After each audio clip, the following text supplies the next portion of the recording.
우리 하나님의 말씀 고린도전서 3장 11절에서 15절까지의 말씀 5절인데 우리 다 같이 한 목소리로 읽겠습니다. 고린도전서 3장 11절에서 15절 다 같이 한 목소리로 읽습니다.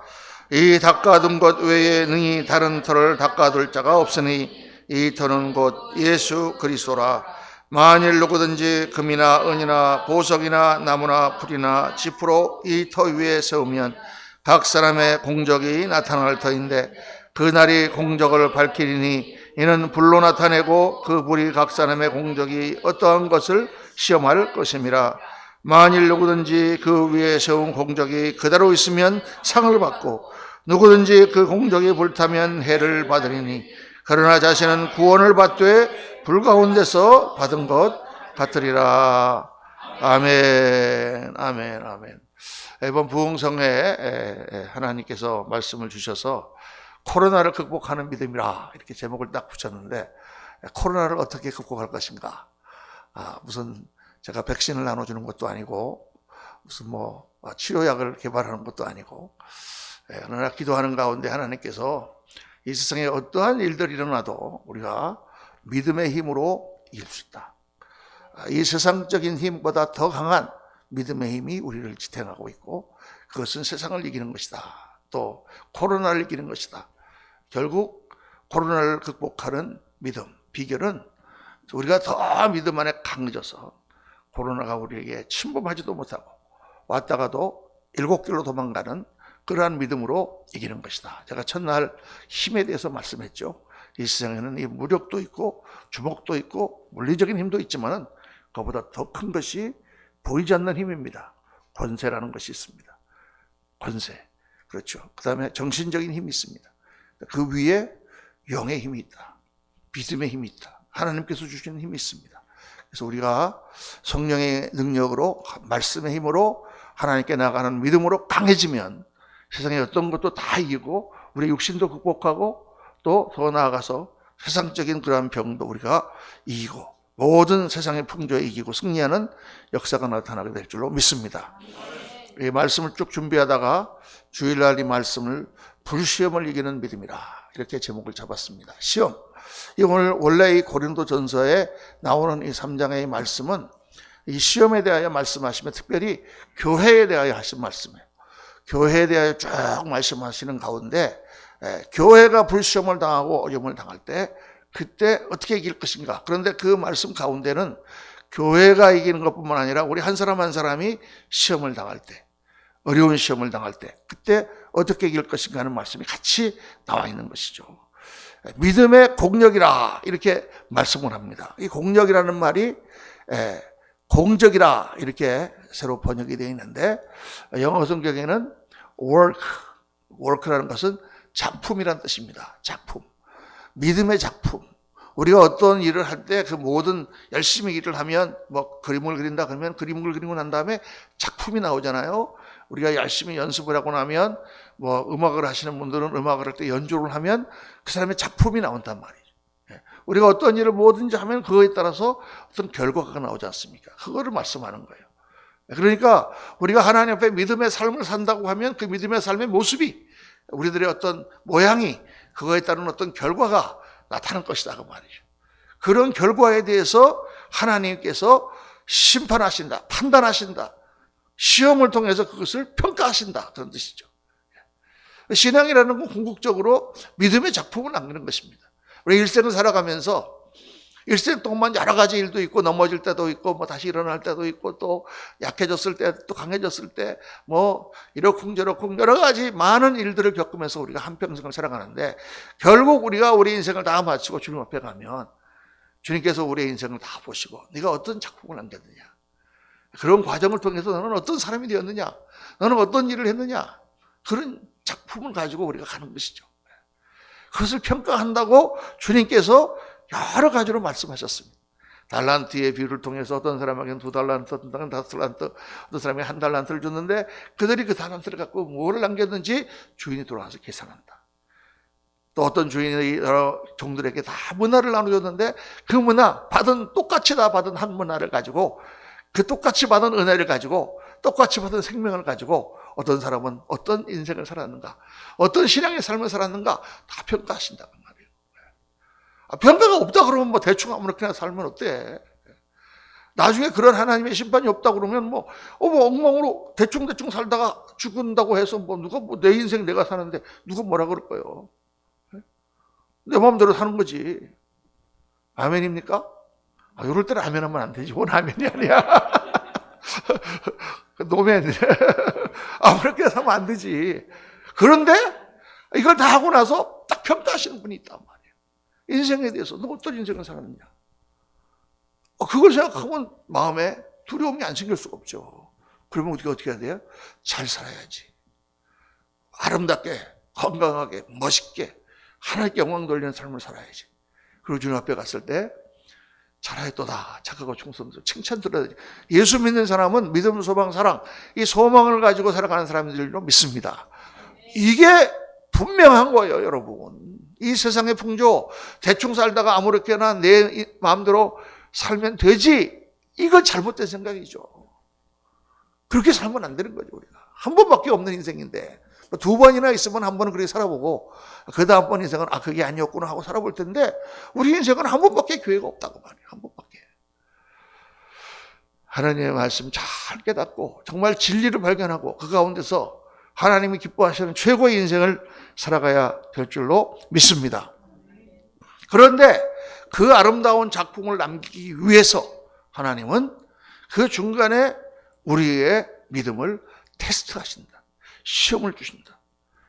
그 가운데 고난과 역경을 통해서 우리의 믿음에 진가가 들어가고 그걸 통해서 우리 믿음이 더 자라고 더 강건하게 되고 그래서 더 훌륭한 믿음으로 키우게 하는 과정 가운데 시험이 있다. 고난이 있다. 이 성경에는 시험에 대해서 많이 말씀해요. 여러분 성경은 우리가 예수님을 잘 믿으면 절대로 시험도 오지 않고 아무런 문제도 생기지 않는다고 말씀하시지 않습니다. 안타깝게도. 우리 첫날 묵상한 이사야서 43장 말씀대로 하면은 야곱아 너를 창조하신 자가 이제 말씀하시느라 이스라엘아 너를 지으신 자가 이제 말씀하시느라 너는 두려워 말라. 너는 절대로 물시험과 불시험을 통과하지 않을 것이다. 이렇게 말씀하시지 않고 뭐라고 말씀하세요?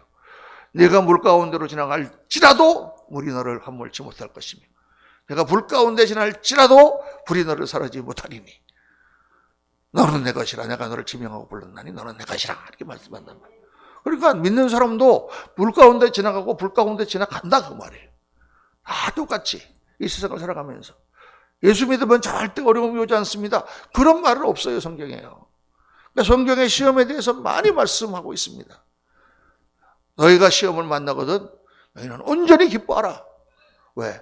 이 시험으로 말미암아 너희를 더 하나님께서 강하게 단련하실 것이기 때문에 고난당하는 것이 내게 유익이라 내가 이로써 주의 율례를 배우게 되었나이다. 이게 계속 성경은 그런 말씀을 하고 있고 믿음의 사람들을 보면은 구약이나 신약이나 모든 사람들이 고난 가운데 어려움 가운데 훈련받고 변화받으며 하나님께 영광을 돌린 기록들이 쫙 성경의 기록들이잖아요.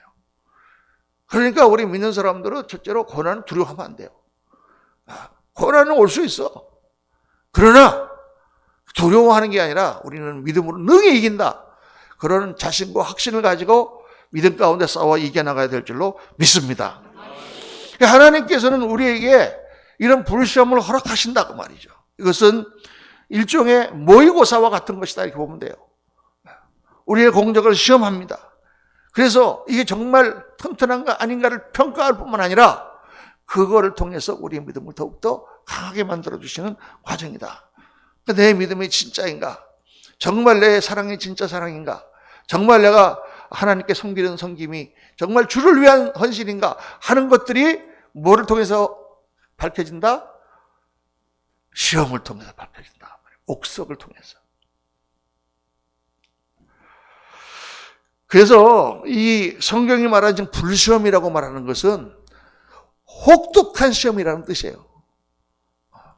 이 시험 한번 끝나면 모든 것이 다 없어진다라는 마지막 때의 시험을 말하는 것이 아니라 혹독한 시험이 온다. 그 시험은 되게 세 가지 우리 여러 가지 이제 많은 말씀을 생각할 수 있지만은 간단하게 우리가 묵상하면 딱 세 가지 이유에서 시험이 온다. 이렇게 딱 우리가 생각하면 됩니다. 첫째로는 그 믿음을 시험해 보기 위해서 정말 믿음이냐 아니냐를 하나님이 평가하시는 그런 것처럼 우리 이 평가는 굉장히 중요한 거예요. 이 평가에 패스하면 하나님께 쓰임을 받고 이 평가에 떨어지면 쓰임을 못 받아요. 사울 왕을 하나님이 세우셨어요. 그리고 하나님이 사울 왕을 2번 시험하셨어요. 근데 사울이 떨어졌어. 일주일 딱 될 때까지 제사를 드려야 되는데 사무엘이 온다 그랬는데 오질 않는 거야. 일주일이 돼도 7일 안에 온다 그랬는데 7째 날이 됐는데도 오질 않는 거야. 적군들은 막 쳐들어오고 군사들은 자꾸 흩어지고 빨리 제사를 드리고 전쟁에 나가야 되는데 이 제사장이 오질 않는 거예요. 그러니까 사울이 그만 마음이 급해갖고 7째 날에 그냥 자기가 제사를 드리죠. 제사를 딱 드리고 나니까 그때 사무엘이 왔어. 그 왕이요, 무슨 일을 행하셨습니까? 믿음이 있긴 있었는데 맨 끝머리 가가지고 그냥 조급해갖고 믿음을 저버렸다. 그래서 한 번 찍혔어요, 사울이. 그 다음에 이제 아말렉을 공격할 때 또 한 번 했죠. 하나님이 하신 말씀대로 다 진멸하라고 했는데 사울이 보니까 아까워. 이거 다 진멸하라고 말씀을 했지만 이거 다 없애버리면 너무 아깝잖아. 그래서 살짝 숨겨놨어요. 그랬더니 와서 사무엘이 뭐라고 하죠? 이거 왜 숨겨놨느냐? 왜 하나님 말씀 불순종했느냐? 제사를 드리려고 그거 남겨놨다가 그거 갖고 제사 드리려고. 사무엘이 순종이 제사보다 낫고 하나님 말씀을 듣는 것이 수양의 기름보다 나은 줄 알지 못하냐? 하나님 당신 버렸다. 2번 시험 보고 떨어져갖고 사울은 그렇게 됐어요. 믿음의 사람들도 하나님이 테스트 하시죠. 아브라함은요, 왜 그런 불같은 시험을 받았는가? 100세 낳은 아들을 하나님께서 지금 번제로 드리라. 이거 엄청난 시험이잖아요, 여러분. 우리 같으면 패스할 수 있을까? 나는 100번 죽었다 깨어나도 패스 못할 것 같아. 그런데 그런 시험 받은 종들이 많아요. 마지막 순간에 하나님께 다 드리고. 근데 아브라함에게 왜 그런 불시험이 왔는가? 아브라함이 우리 구원 역사의 어떤 존재입니까? 믿음의 조상이에요. 믿음의 조상. 이스라엘 온 유대인들의 아버지예요. 그리고 아브라함의 자손 가운데 예수 그리스도가 나오는 그 어마어마한 위치에 있는 사람이에요. 아브라함은. 그가 비록 세상에서는 목자였고 양이나 치고 다니는 유목민이었지만 하나님이 택하신 어마어마한 사람이에요. 아브라함은. 예수 그리스도를 증거하는 마태복음 1장 1절에 제일 첫 번째 나오는 단어가 아브라함과 다윗의 자손 예수 그리스도의 계보라. 아브라함의 자손이잖아요. 아브라함은 하나님께서 이 독생자를 우리에게 보내실 그 어마어마한 하나님의 은혜에 씨앗으로 시험받은 거예요. 내 아들 100세에 낳은 독생자 이삭을 바치라. 하나님 우리의 헌신, 예수 그리스도와 이삭을 비교하면 아무것도 아니죠. 그런데 우리의 그 헌신을 받으시고 하나님께서 그리스도를 보내시는 거예요. 아브라함이 그 헌신을 바치지 아니하시면 하나님은 예수님을 안 보시느라고 그러나 그게 아니죠. 하나님은 우리랑 같이 일하신다 그랬죠. 구원 역사에서는 항상 하나님께서 우리랑 같이 일하세요. 그래서 우리가 하나님께 드리는 헌신 가운데 하나님께서 반응하시고 역사하시면서 그 작은 헌신을 받아 크게 하나님 역사하시는 것이 하나님의 일이에요. 그래서 순교자들이 많이 나타나는 거예요. 그들이 죽음으로 그 가운데는 생명의 꽃이 피는 역사가 성교지마다 일어나는 거예요. 우리 깊은 뜻을 다 오늘 설명하기에는 시간이 없으니까 다시 주제로 돌아가서 그래서 아브라함은 불시험 받은 거예요. 그 아들 이삭을 하나님 앞에 믿음으로 드리니까 내가 내 아들 이삭보다 나를 더 사랑하는 줄을 내가 이제 알았노라. 할렐루야. 하나님이 모르셨나? 모르시지 않았죠. 그러나 그 평가를 통해서 하나님과 아브라함의 관계는 새로운 관계로 들어갔고 아브라함은 드디어 믿음의 조상, 모든 믿는 사람 하늘의 별보다 더 많은 그 많은 믿는 사람의 아버지가 되는 영광, 그렇게 쓰임을 받는 거죠. 믿음의 시험을 통과하고 나면 하나님께 쓰임을 받게 되는 줄로 믿습니다. 국가대표 시험을 통과하고 나면은 뭘로 쓰임 받아요? 국가대표 선수가 되는 거지. 그렇죠. 변호사 시험을 통과하고 나면 뭐로 쓰임받아요? 우리나라의 법을 다루는 변호사로, 판사로, 검사로 쓰임을 받는 거지. 그 시험을 통과해야 하나님께서 쓰신단 말이에요. 그러니까 우리가 신앙생활을 하고 믿음이 좀 잘하면 근데 하나님께서 우리를 테스트하는 테스트가 와요. 그때 하나님께 드리는 걸 보시면서 하나님께서 저 종이 정말 나를 충성하는구나 하고 그 사람을 업그레이드 시켜주셔서 하나님의 일에 쓰임받게 하십니다. 저는 그런 목회하면서 그런 사람들을 많이 봤어요.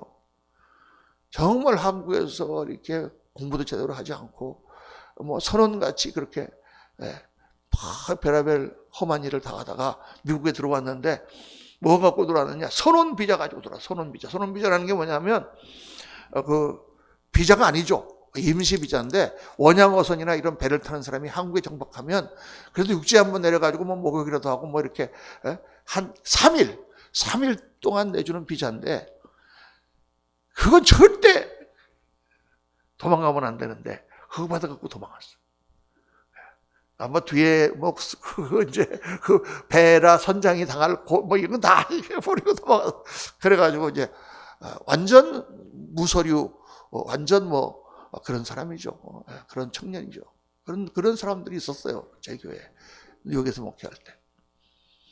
그런데 믿음이 들어가고 하나님을 섬기는데 얼마나 참 충직하게 뭐 별로 할 줄 아는 것도 없지만 정말 내가 뭐 이거 간증을 다 하려면 한이 없습니다.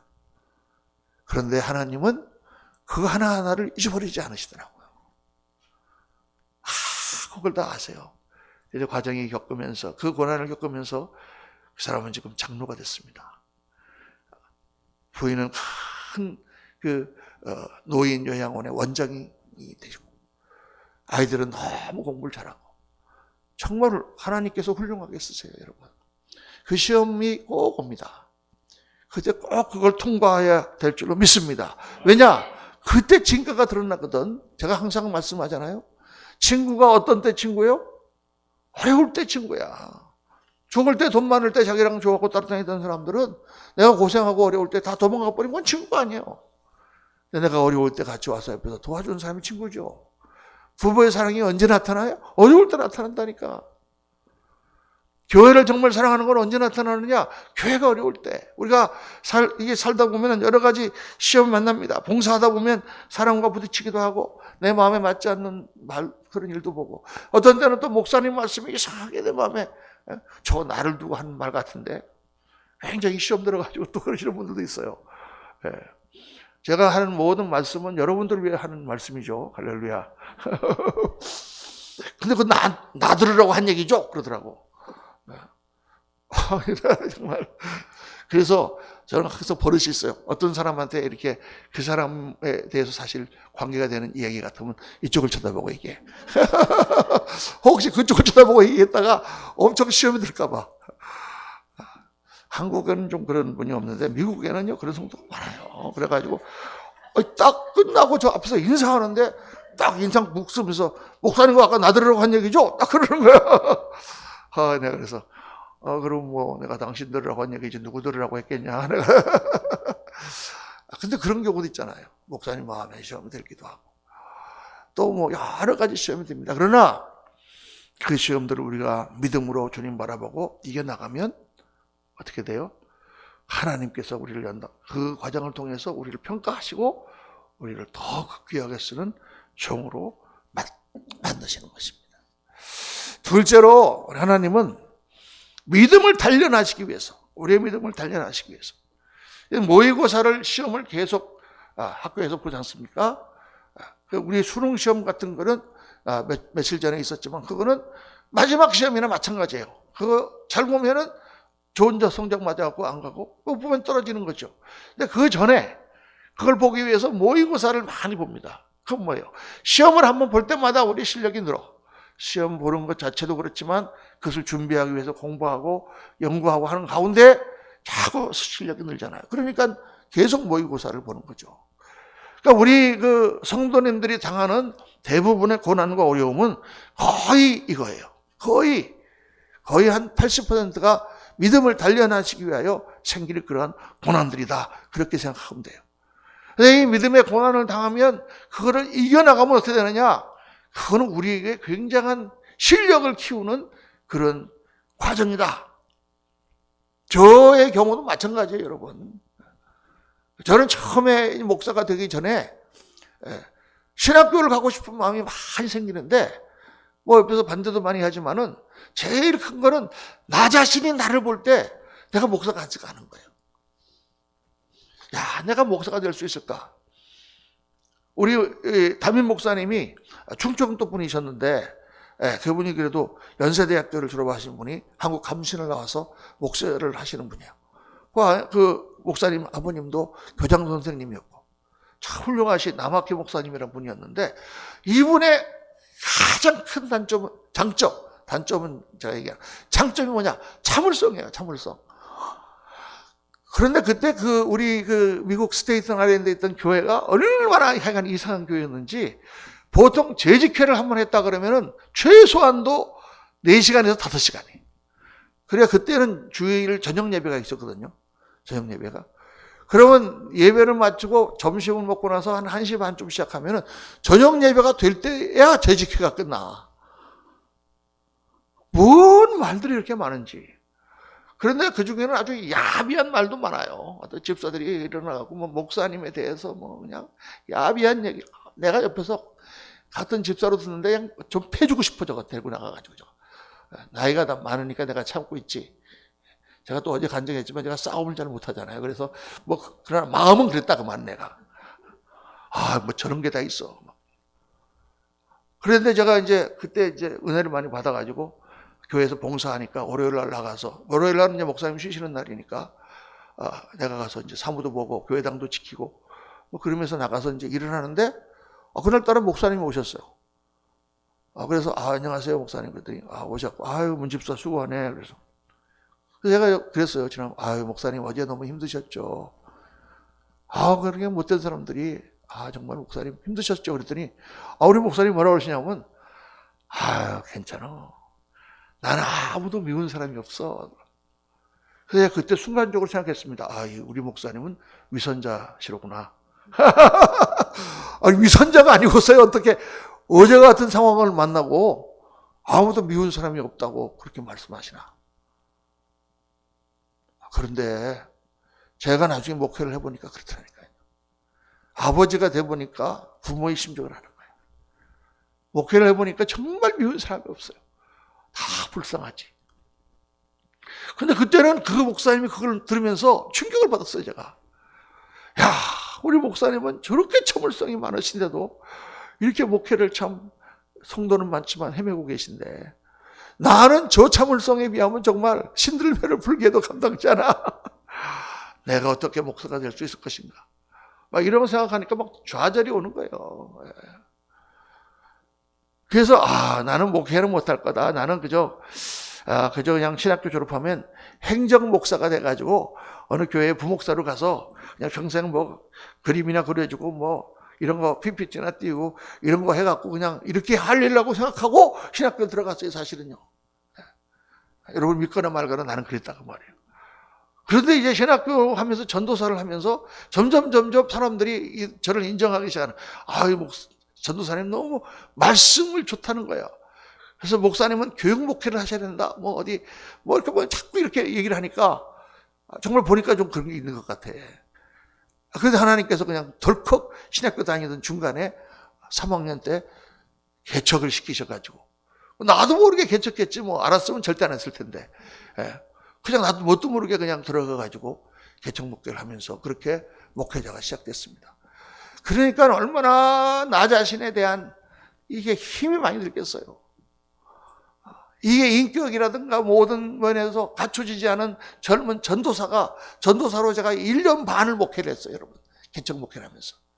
성도들은 들어오는데 이게 실력이 받쳐주지 않냐. 이 말씀의 실력이 아니라 이게 인격의 실력이라든가 이 목회를 모르잖아요. 평생 처음 해보잖아요, 여러분. 그리고 우리 집사님들도 맨날 이런 거 했을 텐데 뭘 딱 시켜보면 예배는 인도해라 그러면 막 되게 헤매잖아요. 장례식을 제가 그때 한 20번도 더 가봤어요. 근데 막상 우리 성도님이 돌아가시니까 어떻게 장례식을 해야 되는지 도무지 모르겠더라고. 순서도 생각이 안 나고.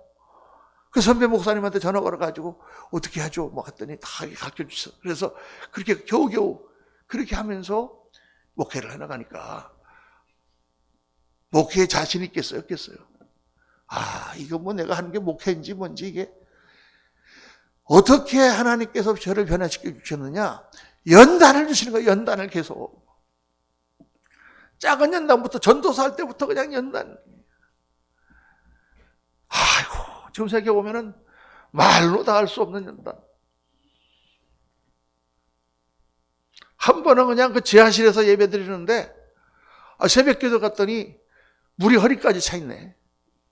컴퓨터하고 뭐고 다 둥둥둥둥 떠다니고 막 죽은 쥐가 떠다니고 세상에 수도관이 터져가지고 밑에서 그게 노후돼서 그게 벌써 주인한테 물어달라 그런 얘기 뭐 할 계저도 없어요. 그거 갖다 퍼내느라고 와서 그냥 이걸로 퍼내다가 우리 집사님이 무슨 썬큰 펌프인가 하는 걸 갖고 와가지고 그걸 놓고 물을 빼내고 그래갖고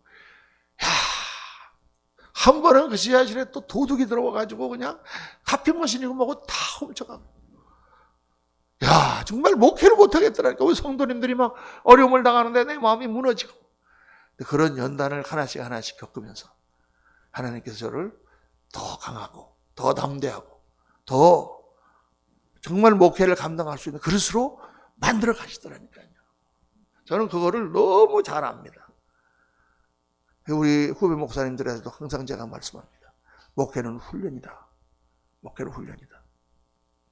어렵고 힘든 과정을 겪으면서 그걸 하나님과 씨름하고 정말 주님의 응답을 받으면서 하나님이 살아계신다는 것을 정말 체감하고 몸으로 느끼면서 그렇게 목사가 자라가는 거죠.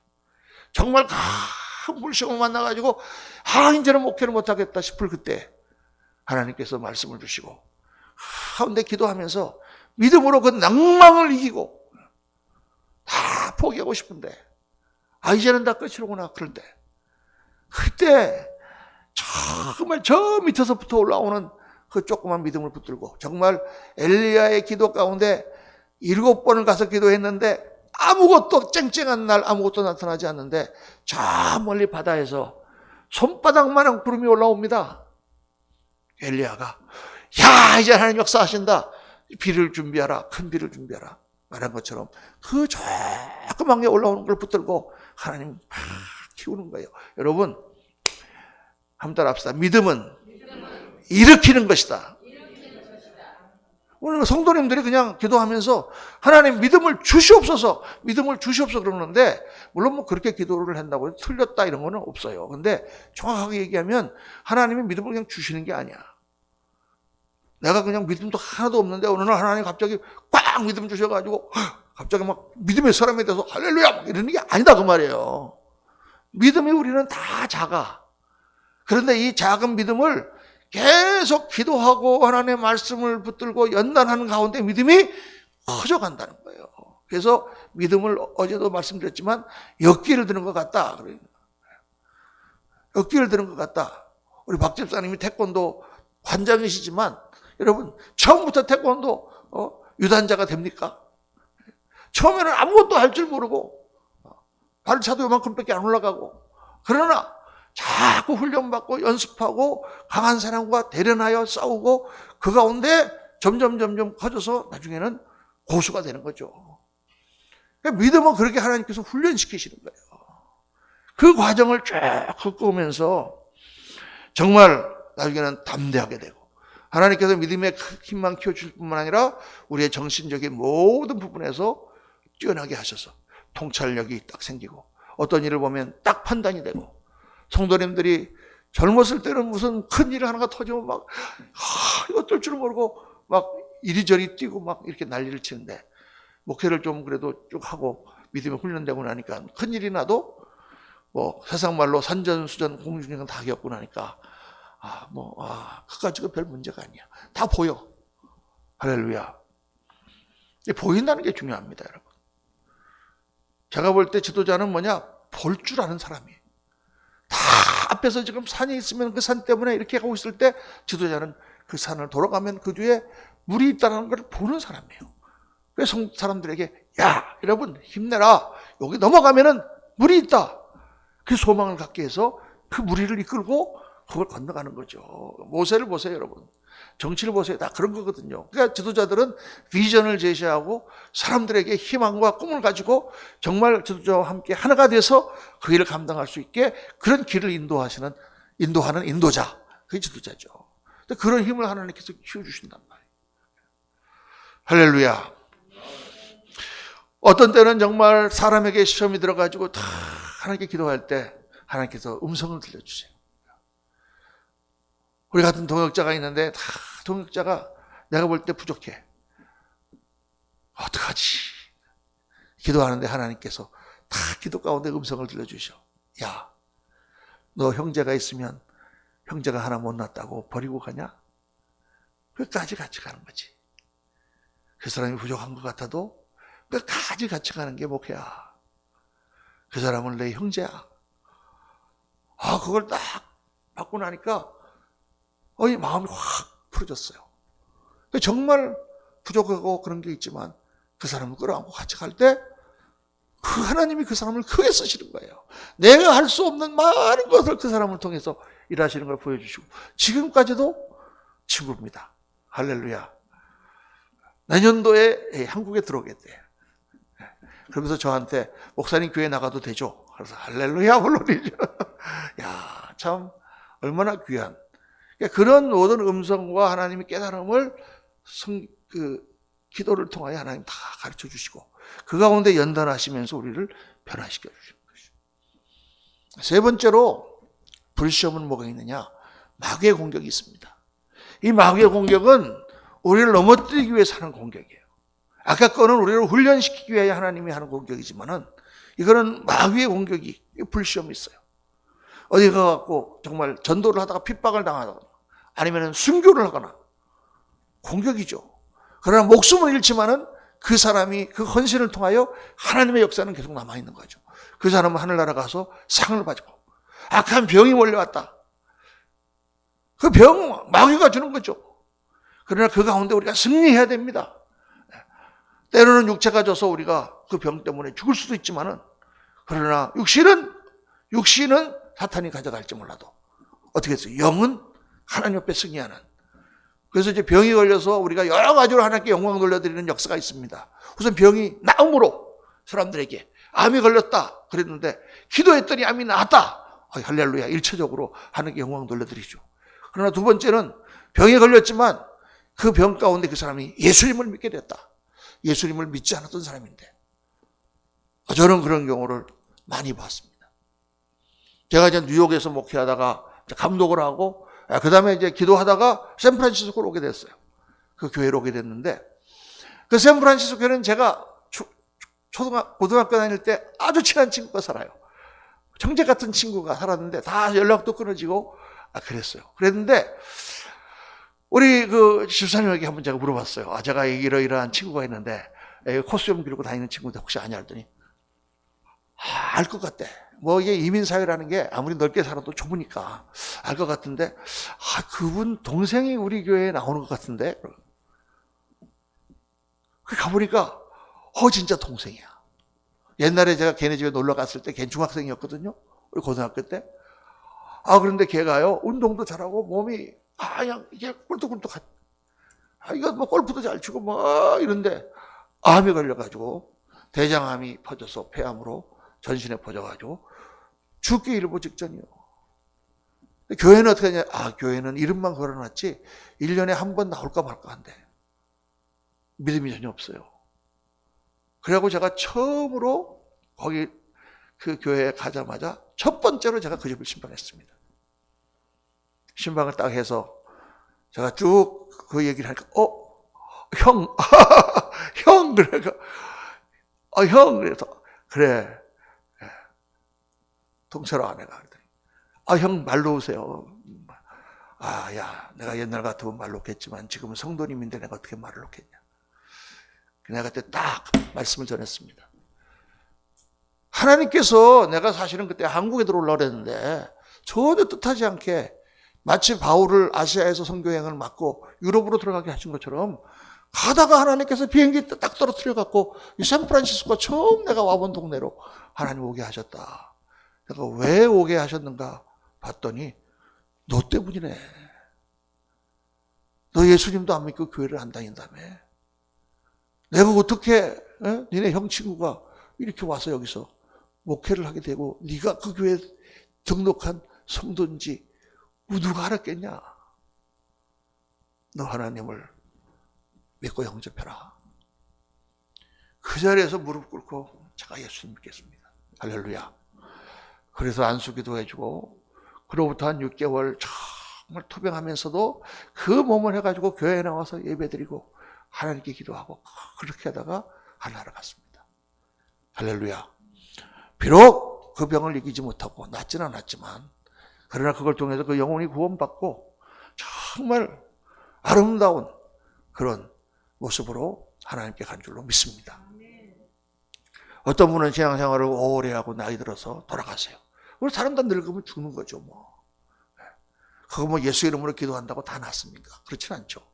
그러나 죽을 때 보면 그 사람이 어떻게 신앙생활을 했는가 모습이 나오는 거죠. 자, 하나님께서 하늘 문을 열고 나를 기다리고 계신 걸 보는 성도들은 정말 평안 가운데, 감사 가운데 찬양하면서 그렇게 하는 날을 가죠. 세상 사람들이 가는 것과 다릅니다. 믿음의 승리예요. 믿음의 승리. 내가 달려갈 길을 다 마치고 믿음을 지켰으니 이로부터는 나를 위하여 의의 면류관이 예비되었다는 사도 바울처럼 그렇게 우리가 주님 앞에 가는 거 믿음의 승리인 줄로 믿습니다. 이게 우리가 이기는 거예요. 또 어제 우리 말씀처럼 다니엘과 세 친구들처럼 불시험이 오고 그들을 넘어뜨리려고 하고 죽이려면 시험이 올 때 하나님을 바라보면서 이기는 거예요. 그러니까 이런 불시험이 올 때 어떻게 싸워 이기느냐? 그때마다 하나님께서 우리에게 무기를 주시는데 여러분 제일 처음에 제일 중요한 게 하나님의 말씀이에요. 말씀.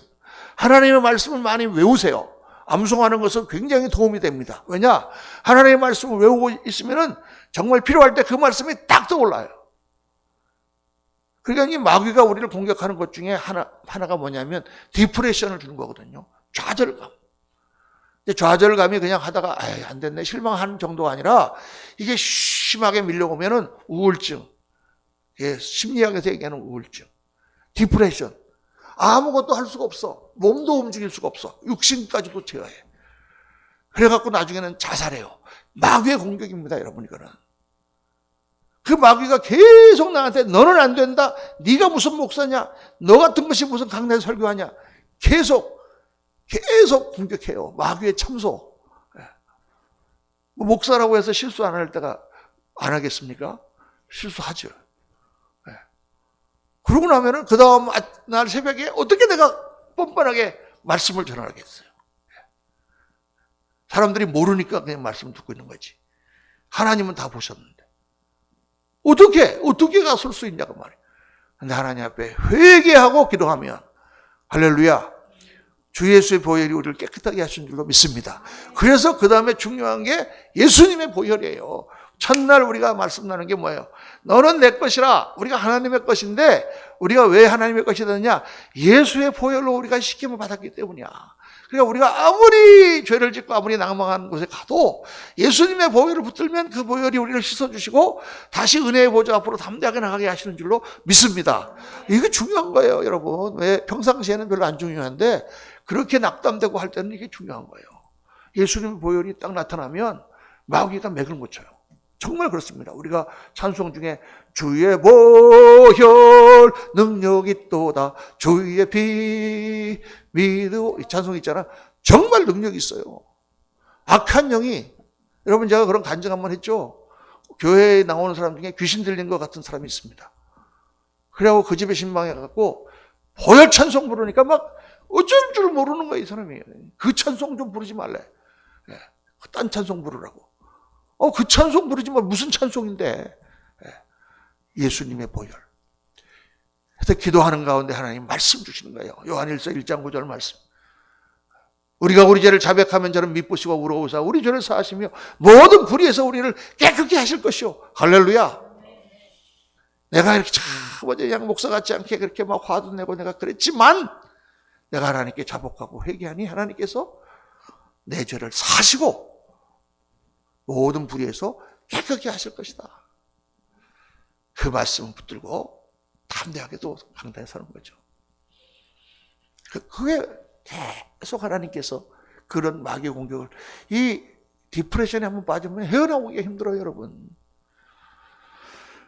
반드시 이겨야 될 줄로 믿습니다. 그래서 회개, 예수님의 보혈, 그 다음에 또 무슨 무기가 있을까요? 찬양과 감사. 찬양과 감사. 찬양과 감사는 어려운 거예요. 힘든 거예요. 왜냐? 고난이 오고 지금 문제가 있는데 어떻게 하나님을 찬양할 수가 있어요? 찬양 소리를 들으면 짜증이 나요. 그래서 왜 내 마음이 막 이렇게 무너져 있는데, 일이 다 안 되는데 뭔 놈의 찬양이야, 막 이렇게 생각이 들죠. 그런데 성경에 보니까 그 어려움을 당할 때 믿음의 사람들은 찬양했다고 말이에요. 여호사밧이 아합과 잘못해갖고 동맹을 맺어가지고 군사를 다 잃고 겨우 자기만 목숨을 잃고 살아왔어. 이제 예루살렘에는 군대가 없어요. 그런데 그 틈을 노리고 그냥 적군이 연합해갖고 왕창 쳐들어온단 말이에요. 이제 다 죽게 됐잖아. 그래 요삽이 어떻게 해요? 하나님의 전에 애들하고 여자들하고, 남자는 별로 없어, 같이 가고 서갖고 하나님 살려주세요. 이 백성을 하나님 이전에 나가서 기도하면 하나님 살려주겠다고 약속하지 않았습니까? 하나님 이제는 싸울 힘도 없고 군대도 없고 아무것도 없어요. 우린 죽을 수밖에 없어요. 하나님 살려주세요 라고 기도하니까 하나님께서 선지자를 통해서 말씀하시죠. 너 내일 아침에 성가대를 조직해서 나팔을 불면서 적군 앞에 나가라. 그래서 그 다음날 아침에 성가대를 만들어가지고 적군들이 창칼을 들고 거기서 갖고 나 지금 공격하려고 서 있는데 그 앞에 삐삐삐삐 나팔을 불면서 뭐라고 찬송합니까? 여호와께 감사하세. 그는 선하시고 그 인자하심이 영원하미로다. 할렐루야. 이 감사할 일입니까 지금? 찬양할 때입니까? 그 성경에 나오잖아요, 여러분. 여호사밧 이야기가. 그때 하나님께서 역사하셔서 모든 적군들이 자중질환이 일어나가지고 다 패하게 하시고 승리하게 하신 역사가 나오죠. 뭐 우리가 어제 묵상했던 다니엘이 사자굴에 갇혔을 때, 갇히기 전에 엄청난 시험이 몰려와서 자기를 죽이려고 하는, 자기를 모함해서 죽이려고 하는 그러한 모략이 있을 때에 그는 창문을 열어놓고 예루살렘을 향하여 감사하며 기도하였더라. 하나님께 감사. 이런 지금까지 나를 이 노예로 잡혀온 이 나라에서 하나님께서 느부갓네살 왕의 발탁을 받아 지금까지 그 고관의 자리에 오르고 지금까지 있게 하신 거 감사합니다. 이제 하나님께서 이 예루살렘을 회복시킬 텐데 나 하나 하나님께서 죽어도 나는 괜찮습니다. 감사로 찬양을 할 때 사자굴에서 하나님이 건져내시는 역사가 일어나죠. 바울과 실라가 감옥에서 잡혀갖고 복음 전하다가 두들겨 맞고 온몸이 욱신거리는데 감옥에 갇혀 있을 때, 그 감옥에서, 지하 감옥에서 바울과 실라가 하나님께 감사하고 찬송할 때 온문이 열리는 역사가 나타났죠. 그래서 어려운 거예요, 이거는요. 그런데 믿음의 힘을 발휘해야 돼. 이럴 때 정말 누구의 말씀을 듣거나 같이 기도하거나, 그래서 왜 여러분 같이 옆에서 목사님 와서 기도해주고 하는 게 중요하냐면, 정말 낭망이 돼갖고 나 혼자는 도저히 일어날 틈이 없을 때, 내 혼자 못 일어날 때 어떻게 해야 돼요? 누가 와서 일으켜줘야지, 옆에서 같이. 이렇게 걸어봐. 걸을 수 있어. 아, 나 못 걸어. 나 이제 힘이 다 없다. 못 가. 아니야, 걸을 수 있어. 일으켜주는 거죠. 같이 기도해주고 말씀을 주면은 힘이 나서, 그래, 목사님 말씀 그렇지, 하나님이 나를 보고 계시지, 그래, 일어나자. 할렐루야. 그 결단이 일어나는 거예요. 그때 승리하는 역사가 나타나죠. 그 결단이 일어나고 하나님께 나가기만 하면 성령께서 우리를 도우시고 하나님이 천군 천사 보내셔서 우리를 지키시며 우리를 승리하게 하시는 줄로 믿습니다. 예수님의 이름, 빌립보 감옥에서 그들이 예수 그리스도의 이름으로 하나님께 기도했다. 예수 그리스도의 이름, 그분의 권세, 여러분 마귀의 시험을 이기는 역사가 나타나게 되는 줄로 믿습니다. 시험을 이기면 어떻게 되느냐? 요한계시록에 보면은 여러 교회에 대한 하나님의 상급이 나오시는데 그 중에 필라델피아 교회가 있어요. 이 필라델피아 교회의 특징은 뭐냐? 많은 시험을 당했지만 그들이 그 시험을 다 이긴 교회예요. 그 교회를 향하여 내가 나의 인내의 말씀을 지켰은즉 내가 또한 너를 지켜 시험의 때를 면하게 하리니 이는 장차 온 세상에 마여 땅에 거하는 자들을 시험을 따라. 마지막 큰 시험을 면하게 하겠다. 이기게 하겠다. 내가 속히 오리니 네가 가진 것을 굳게 잡아 아무도 내 멸류관을 빼앗지 못하게 하라. 이기는 자는 내 하나님 성전의 기둥이 되게 하리니. 할렐루야. 하나님 전에 기둥이 되는 그런 은혜를 받는 것입니다. 사랑하는 성도님들, 믿음을 이기고 시련을 이기고 어려움과 디프레션과 고난을 이기고 모든 역경과 환난과 코로나를 이기고 나가면 하나님 여러분을 들어주셔서 하나님 성전의 기둥이 되게 하시는 줄로 믿습니다.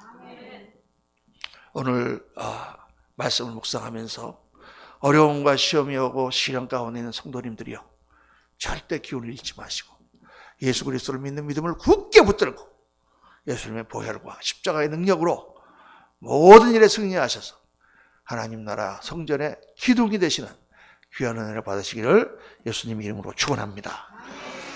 기도하겠습니다. 할렐루야. 감사합니다. 아버지 하나님, 말씀을 듣고 힘이 나게 하심을 감사합니다. 저희들 연약합니다. 부족합니다. 정말 어려운 시험이 올 때마다 넘어지고 쓰러질 수밖에 없는 저희들입니다. 그러나 부족한 저와 같은 자도 하나님, 지금까지 수십 년을 믿음의 단련과 시험을 통하여 변화시켜 주시고 참 하나님 나라를 위하여 사용하게 하심을 감사드리며, 사랑하는 우리 성도님들 절대 치지 말고 불시험을 이기고 승리하여 하나님께 영광 돌려드리는 믿음의 용사들, 하나님 나라 성전의 기둥으로 삼아 주시옵소서. 우리 구주 예수 그리스도 이름으로 감사하며 축복하며 기도하옵나이다. 아멘.